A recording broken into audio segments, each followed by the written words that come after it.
Hey, everybody. It's Ashleigh Banfield. Welcome back to Drop Dead Serious, and I am on it, folks. I promised you daily recaps on Karen Read, and we're on day 2, and it's a humdinger. I say that because if you listened to my recap yesterday, day 1, I gave you this principle that I have learned over years and years and years of covering trials, and that is when they start out, it looks as though the defendant doesn't have a shot, right? It's supposed to, because it's the prosecution's case out of the gate. And naturally, if the prosecution is laying out all the evidence against the defendant, it's going to suck for the defendant. So when I saw the first 2 witnesses yesterday, one was a first responder, a firefighter. I thought, oh, that doesn't look good. There's that firefighter saying, I heard Karen Read plain as day saying, I hit him. It doesn't look good. Doesn't look good.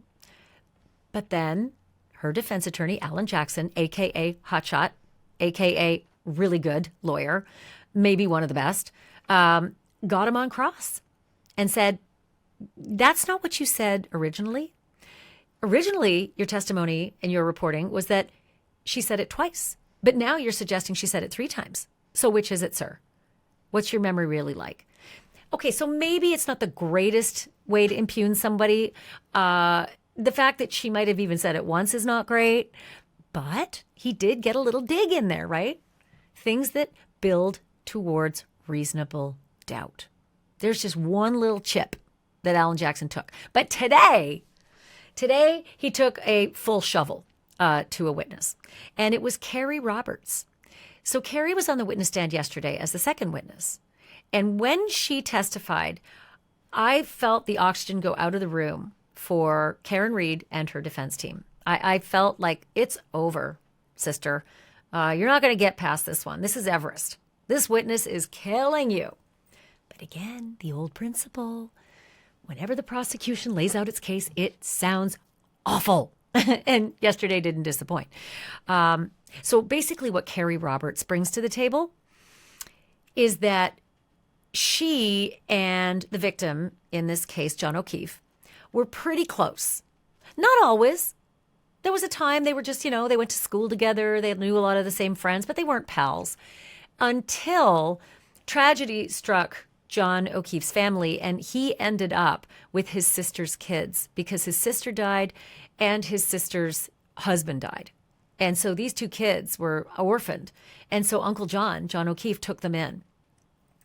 So because he was a single dad who'd never been a parent before, Kerry Roberts lived real close by and began to help him. She helped him with everything from like pickups and drop-offs and sports and snack and, all the things that parents deal with little kids.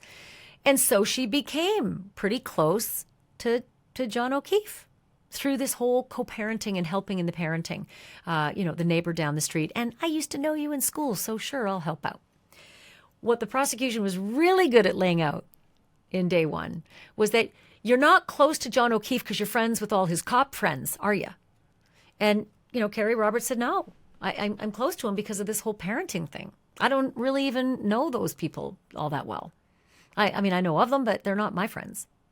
Which is important, because if you are Karen Read trying to lay out that John O'Keefe was killed inside a house party where she dropped him off by a bunch of cops whom he may have had a beef with, and then they covered their tracks by throwing him in the snow and framing Karen Read, you got to have a lot of people on board that conspiracy. And this lady, Kerry Roberts, why would she lie for all of you? She's on the stand saying she barely even knows you guys, right? So it's really important. Even more important, Kerry Roberts said something very, very damning about Karen Read. She said that at 5 o'clock in the morning on the day that John died, I got a phone call from Karen Read, and she's screaming at the top of her lungs. And she only says one thing only, and she hangs up. And that thing was, John's dead. That's really important because it's 5 o'clock in the morning. Nobody has found John yet, alive or dead. So why is Karen Read screaming into the phone at 5 a.m. and waking up Kerry Roberts and saying John's dead? It kind of precedes knowing that he's dead, unless you already know he's dead. I mean, unless you may have killed him. And what may be even more damning is that right after that phone call that John's dead and the hang up, she's back on the phone with Karen Reid moments later, and Karen is saying something along the lines of, I think he might have gotten hit by a snowplow or something. That is massive. I mean, that's mic drop, bombshell. You use the, superlative you want, but that's big. Because why is anybody talking about a snowplow at 5 o'clock in the morning? Right now, he's just missing. He could be anywhere. Karen thought he might have been sleeping with some woman. She was so mad on her voicemails all night long. Why suddenly is there a snowplow in this picture at 5 a.m.? Again, nobody found John till later. Nobody knew about him being out on that snowbank out in front of 34 Fairview till later. So Kerry Roberts' testimony is bombshell. And that's why I felt the oxygen go out of the room yesterday. Like, she's laid it out for the jury, and they're probably thinking, oh, this case is easy. This thing's going to be over soon. That lady right there at the defense table called this witness right there at 5 o'clock in the morning and said, John's dead, must have got hit by a snowplow. And John hasn't even been found yet. Case closed. Which is why, again, I always say, wait for it. Wait for it.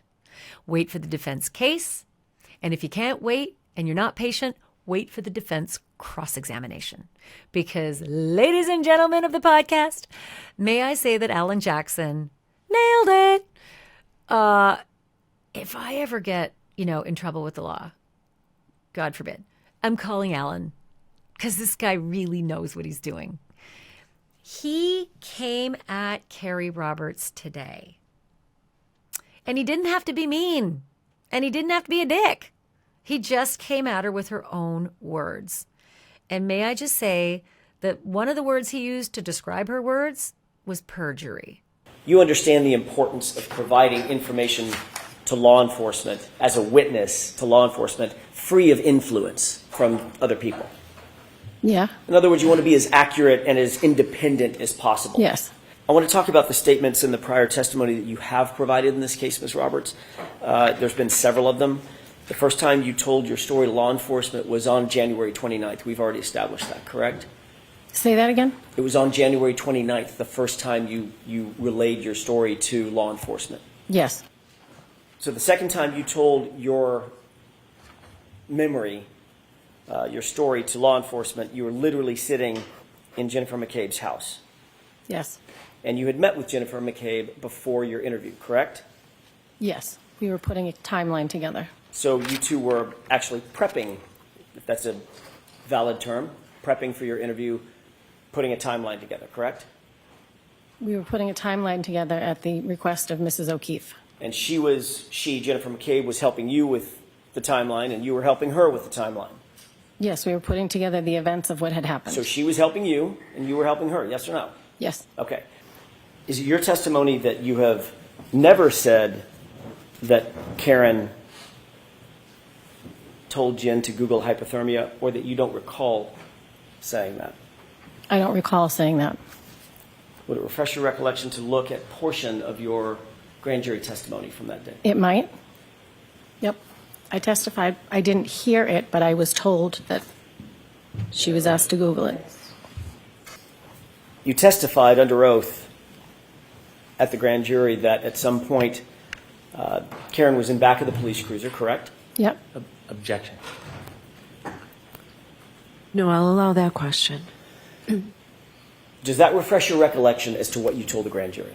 Yes. And isn't it true that at some point during the course of your testimony under oath, you said that Karen was in the back of the police cruiser? Yes. And then you went on to describe that Karen and Jen and I were standing outside, and she made us all start holding hands and starting to pray. Yes. I mean, the she being Karen Reid, correct? Yes. And at this point, they had lifted John up and taken him onto the gurney, correct? That's I don't what you know. described. I don't recall. Okay. I'm going to do this again, just so we're clear. Yep. I say I think, so I'm not I have positive. another question for you. Okay. Does that refresh your recollection? Yes. Okay, thanks. And you testified basically that you think, at least that's what you were telling the grand jurors, that you Yep. think that was the point at which they lifted John up Yes. and moved him into the ambulance, correct? Is that right? Yes. And then you were asked a question, what, if anything, did she, Miss Reed, ask Miss McCabe while they were sitting in the back of the cruiser that you heard, correct? Objection. Do you recall that? I did not hear the question about Google being asked. That's not my question. May I ask? May I inquire? Just repeat that question. Sure. Isn't it true that you were next asked by Mr. Lally in front of the grand jury, quote, what, if anything, did she, Miss Reed, ask Miss McCabe while they were sitting in the back of the cruiser that you heard, end quote. Do you remember being asked that question? No. And in response to that question, you stated, quote, at one point she asked her to Google hypothermia and how long Google hypothermia. Correct? Mm-hmm. I'm sorry? Yes. That was very detailed. You'll agree that that's a very detailed and specific recount of an event. You recounted where you were, back of a cruiser, or they were in the back of a cruiser, correct? Yep. You recorded or reported the time. It was right around the time that you thought they were lifting John up and scooped him up onto the gurney, correct? Yep. I thought it was about that time. I wasn't sure. Location, I'm sorry, I didn't get that answer. You were talking over each other. that's my mistake. What was your answer, Ms. Roberts? I thought it was about the time they lifted him up, but I wasn't sure. You were very detailed about who was there. It was you. It was Jen. It was my client, Karen Yes. Reed, correct? Is that right? Yes. You were so detailed that you talked about where you were standing next to the cruiser open door, correct? Yes. What the others were doing, holding hands and praying, is that right? Yes. And the actual words used. You were as detailed about all of that as the actual words used. She asked her to Google hypothermia and how long, and then you stopped, Google hypothermia, end quote, correct? Correct. You will agree, at least for that purpose, you painted a very, very detailed picture in front of the grand jury, didn't you? Yeah. Except it's not true, is it? I did not hear her ask that. I was told she was asked that. In The the answer to my question, Ms. Roberts, and I'm not a trick question, what you told the grand jurors was not true. You never heard her, my client, ask anyone to Google anything, did you? I did not. And yet, that's what you testified to under oath, under penalty of perjury, in front of the grand jury, didn't you? I did. And the reason you did that, the reason that you said that false statement, was because someone told you to say it, correct? Object. Is that, I'm going to let her answer that. Nobody told me to say it. I knew it happened at that time, How did you which know is it why I happened? said it. How did you know it happened, Miss Roberts, if no one told you it happened? Because we wrote a timeline. We already spoke about So that. the timeline that Jennifer McCabe helped you with, that influenced your testimony in front of the grand jury, correct? Obviously. I was telling what happened in the back of the Ms. cruiser. Roberts, the timeline Can you answer? you wrote, So when you ask a question, let her answer, okay? the timeline you wrote, with Jennifer McCabe's help, influenced your testimony to testify in front of the grand jurors to a statement that you never heard, correct? Yes. You were later asked about that statement in another investigation, by another investigator or set of investigators, correct? I don't know. Were you interviewed by a different law enforcement agency, a separate law enforcement agency from the Massachusetts State Police at any time? Yes. And you were told that to lie to those agents would be a crime, correct? Yes. Punishable by prison, correct? I was not told that. They asked you whether or not you heard Karen Reed ever say anything to Jennifer McCabe about Googling anything, correct? I don't know. Isn't it true that you told them what you've just now told us, which is, I did not hear Karen Reed ask Jennifer McCabe to conduct any Google searches? I don't recall. So that's uncomfortable, right? That's the kind of thing that's awkward. And it also brings out another element of a witness. Because when a witness is on the stand and they're undergoing friendly questioning from the guy that brought them to the dance, right? The prosecutors brought Kerry Roberts to the dance and they get to ask all the friendly questions first, and then comes the painful stuff, the cross-examination.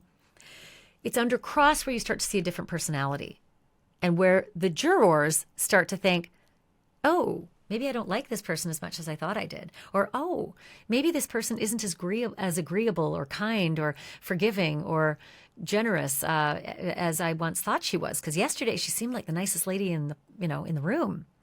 And sure enough, what happened with Alan Jackson, again, masterful, he got under her skin.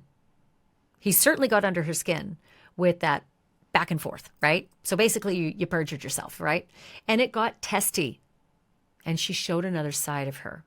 And that's important. So the jurors are now left with that side of Kerry Roberts, not the loving, friendly, mom who helps out the poor John O'Keefe, who's just been, given the task of looking after his niece and nephew. So very, very important strategy when you look at how the jurors are going to take this person overall, how they're going to assess this witness overall. Okay, so another witness today I did not expect because she did not testify in the first trial, and that's John O'Keefe's mom. John O'Keefe, the witness, dead in the snow. This whole trial is about him, right? Who killed John O'Keefe and how?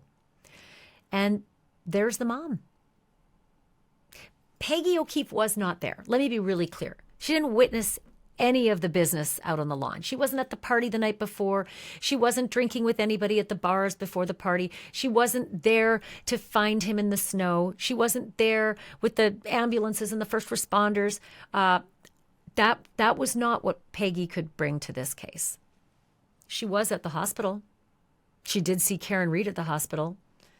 And the acrimony between them was already kind of palpable. The way Peggy described it, like, what the hell is Karen doing here? That's kind of what she felt like. What's she doing here? Don't forget, Karen Reed is just dating John O'Keefe. They're not married. They haven't been together years and years. They're just dating.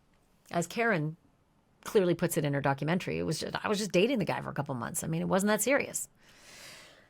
But what Peggy brought to the table, maybe more than anything, and again, this is in my humble opinion, was the humanity of all of this, right? It's not just a court case. It's not just forensics. It's not just testimony. It's not just swearing in. It's not just lawyers and judges and jurors. It's a guy. It's a man. A guy who had family, right? This is his mom. They're all devastated by this. There is a colossal hole in the world if you look at this mom. And if you look at John O'Keefe's family, the reason we are here delivering justice is because of Mrs. O'Keefe. She lost her kid, right? That's what Peggy O'Keefe brings to the table. And when she got on the stand, she was exactly what you would think of. She was devastated. She needed to break. And the judge was so sweet by saying, do you need a moment? Do you need to take a break? And the Kleenexes are handed. And I see this all the time. It's the most difficult time of a trial because it's the real pain that is inflicted. The people for whom we deliver justice. And there was Peggy on the stand crying about, having to tell these kids that parent number 3 is now dead. First, mom and dad, and now uncle. They're only caregivers. So she was pretty devastated when she was referring to that. And Peggy O'Keefe is a key witness as well, because when Karen Reed came over to the O'Keefe household the morning of John's death, it was tense. The way Karen describes it, it was awful. Like she said, I could feel that I wasn't wanted there. I'm going to get to that in a moment because they actually want to put a clip in the trial, and they were talking about it today. A couple of clips. One, they're not fighting over. One, they are fighting over. But the way Peggy describes that moment when Karen came over, it was no big deal. She did say that Karen didn't offer any condolences or hug her or anything like that. But Peggy didn't describe this as, I didn't want her the hell in this house. I wanted her gone. No, that's not what Peggy said at all.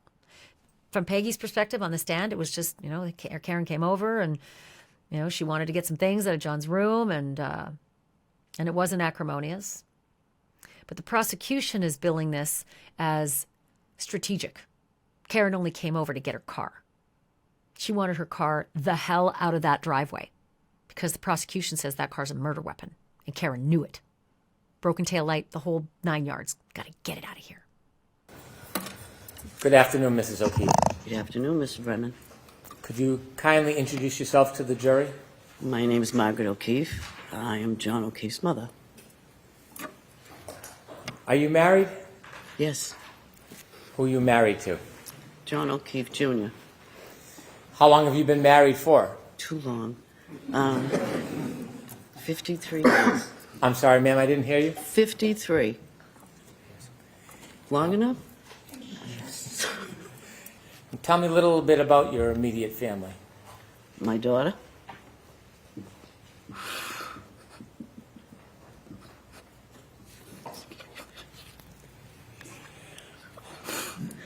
My daughter Kristen had a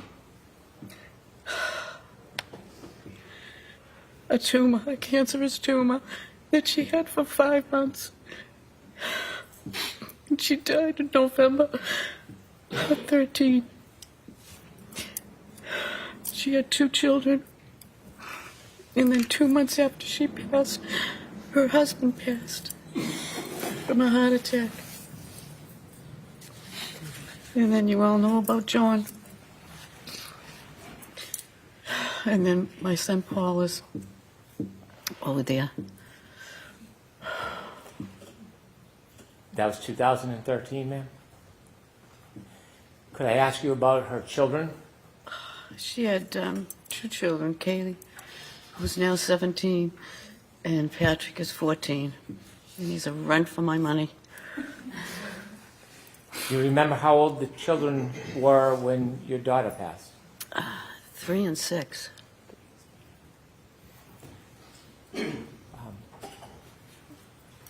When that happened, was there any plan for the children? As far as Or what was going to happen with the children? when she passed Yes, ma'am. and when he passed, Yes, ma'am.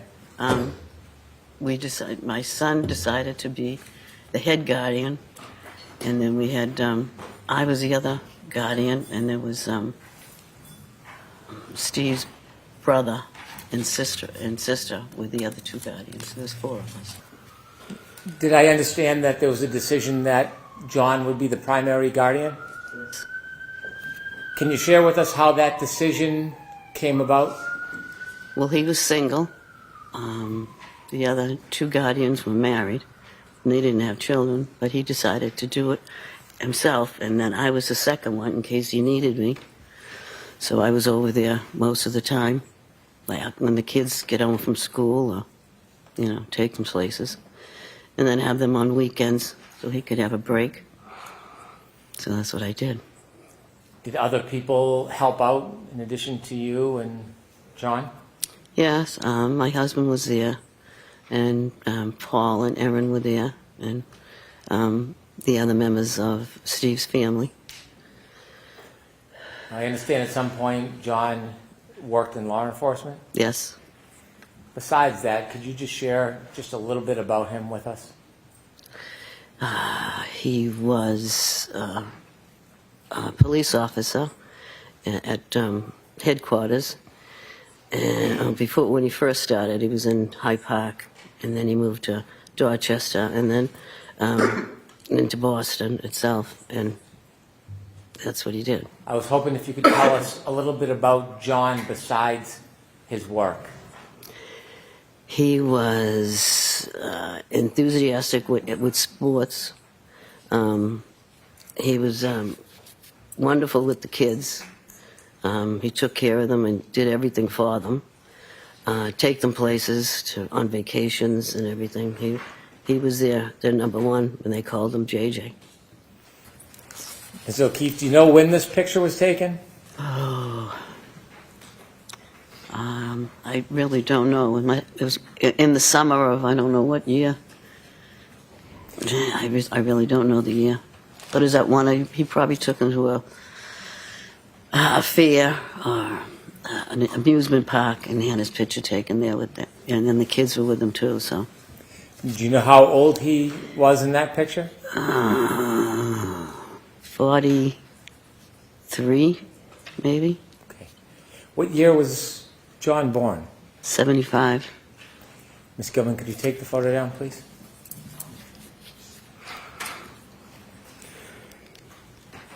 How old was John when he passed? 45. My mind's not working right now. I understand. It's okay. Can I ask you a few more questions? Okay. You let me know. I want to go back to the morning of January 29th, 2022. Is that okay? Yeah. Were you home? I was home in Braintree. In Braintree. Mm-hmm. Who were you with? My husband. Did you receive a phone call? Yes, from Kerry Roberts. It was about 6:15, between 6:15 and 6:30 in the morning. Did you know Kerry Roberts? Yes. How did you know her? She lived in Braintree for a while. John and her were friends. They went to the junior prom together. And then we found out that she moved. She lived in Canton, and she was around the corner from us, and she helped us out with the kids. And when you were helping take care of the kids, would you often see Miss Roberts? Yeah, because she'd take Patrick and her son Ryan places. And, yeah, so I saw her all the time. Often? Yeah. When she called you that morning, do you remember the conversation? Yeah, she said John was found in a snowbank. And I didn't understand, which I said, what do you mean, found in a snowbank? She said, they found him in the snow. They don't know what happened. She says he's brought up to the Good Samaritan Hospital. So she says, I'm going to come get you and Papa, because I don't want you driving. I says, we can drive there. We both have four-wheel drives. And she says, no, I'm coming. So she came to get us. And it took a while to get there because the snow was bad. And in the meantime, I had called one of my nieces to find out, because one of my other nieces worked at Good Samaritan. I just wanted to know if she could find out anything about it. And I just couldn't get a hold of her. So when we get up there, they told us to sit in this room, and they would bring us down shortly. So finally they said, okay, you can go down. So we started walking down the corridor, and as I'm walking down, I hear Karen Reed yell, Peg, is he dead? Is he dead, Peg? Peg, is he dead?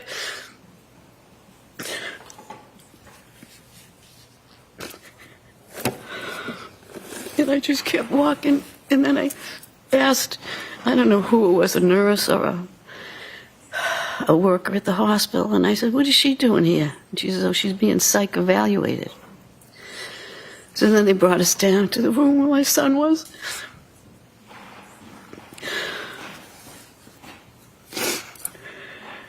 He's bruised up, his eyes were closed. It's just not a good scene. Okay.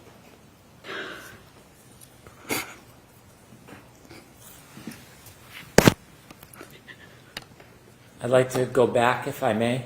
Okay. May I? Yep. During the drive to Good Samaritan Hospital that morning, Yep. did you ever have a chance while you were in the car to speak to the defendant? Yes.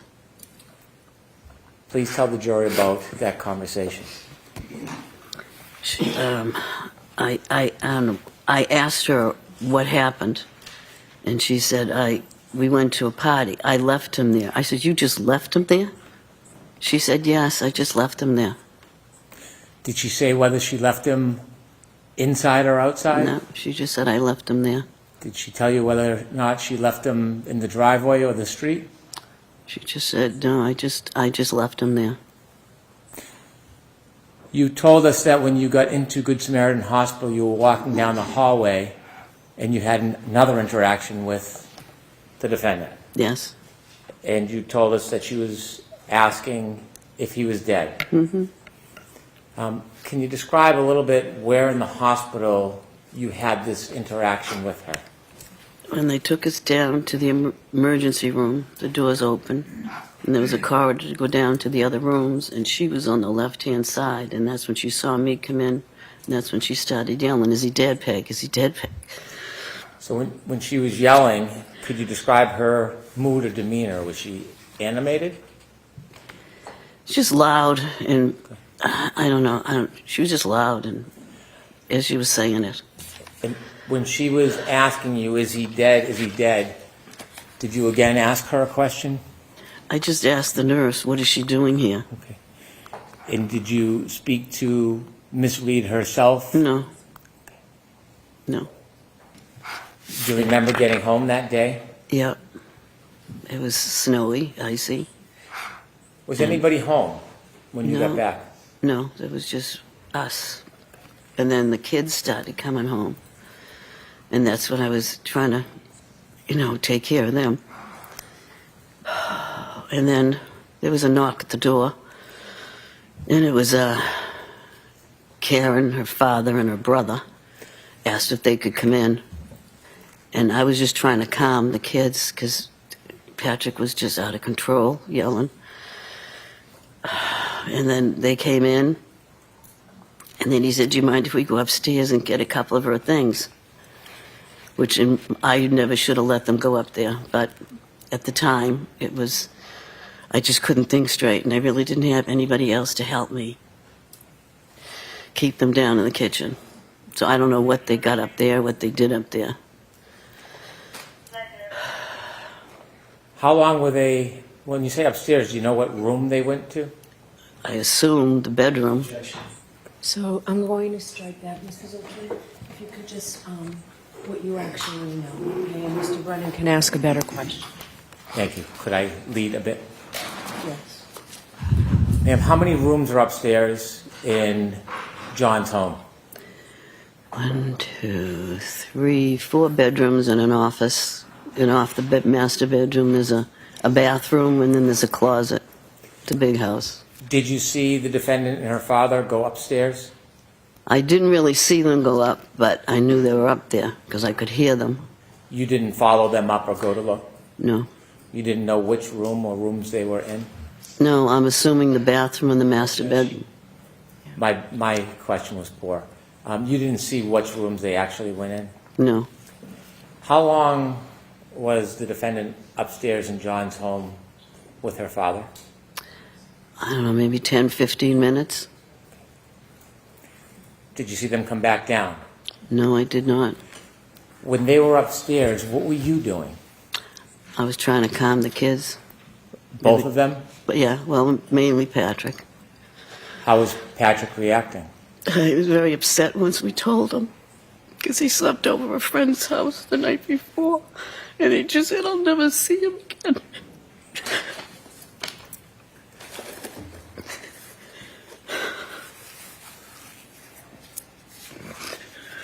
I'm sorry. Would you like a moment?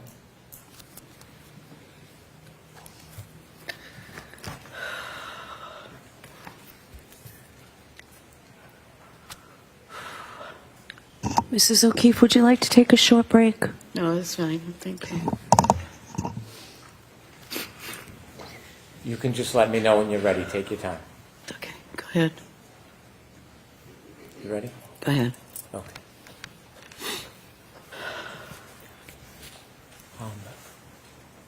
That morning, when the defendant and her father came into your home, did you personally interact with the defendant? Nope. Was there any hugs, condolences? Nope.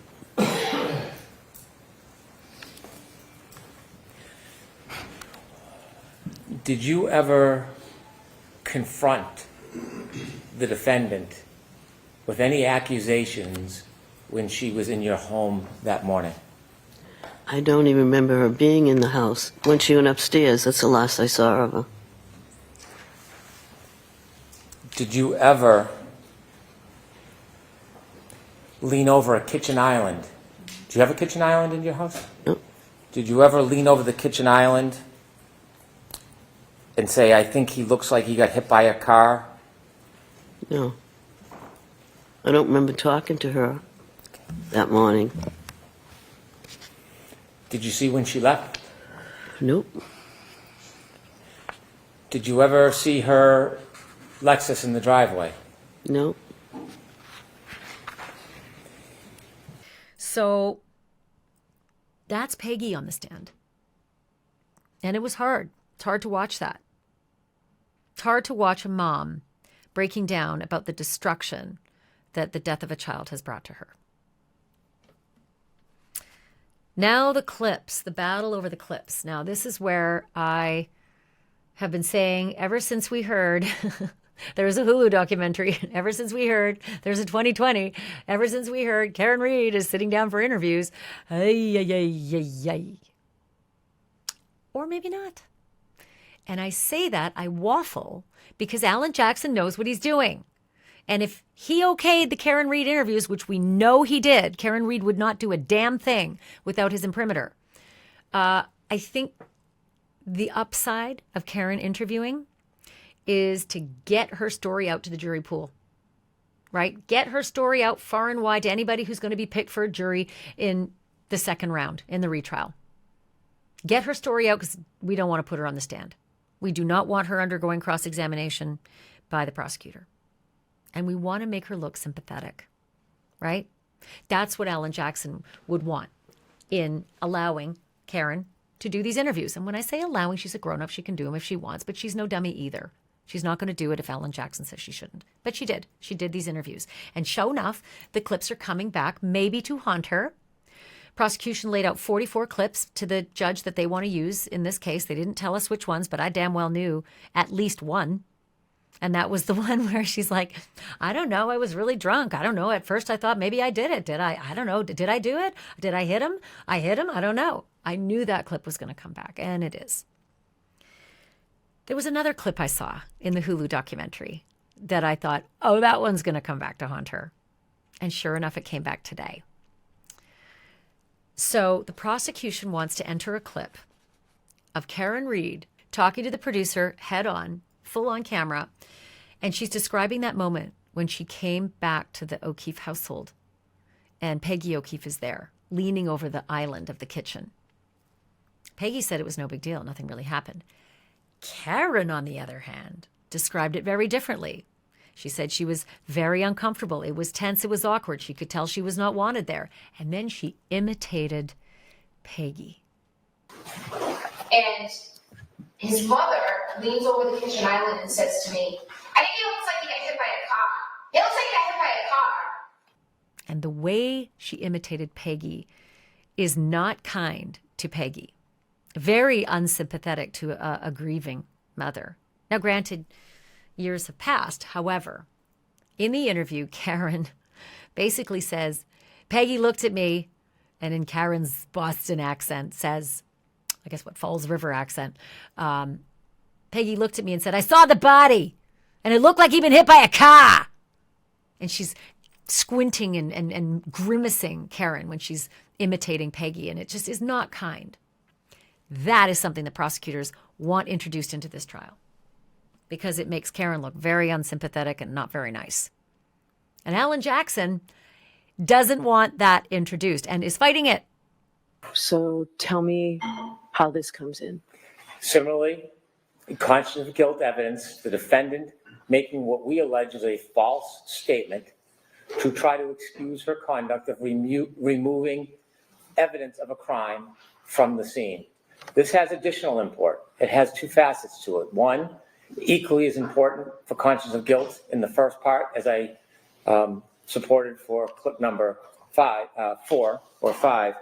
Secondly, it is important because we've heard testimony from Peggy O'Keefe that this claim never happened. So we now have direct testimony that she did not have a conversation with the defendant, did not make these claims to the defendant. And so while also conscious of guilt evidence, it has additional support from the previous clip.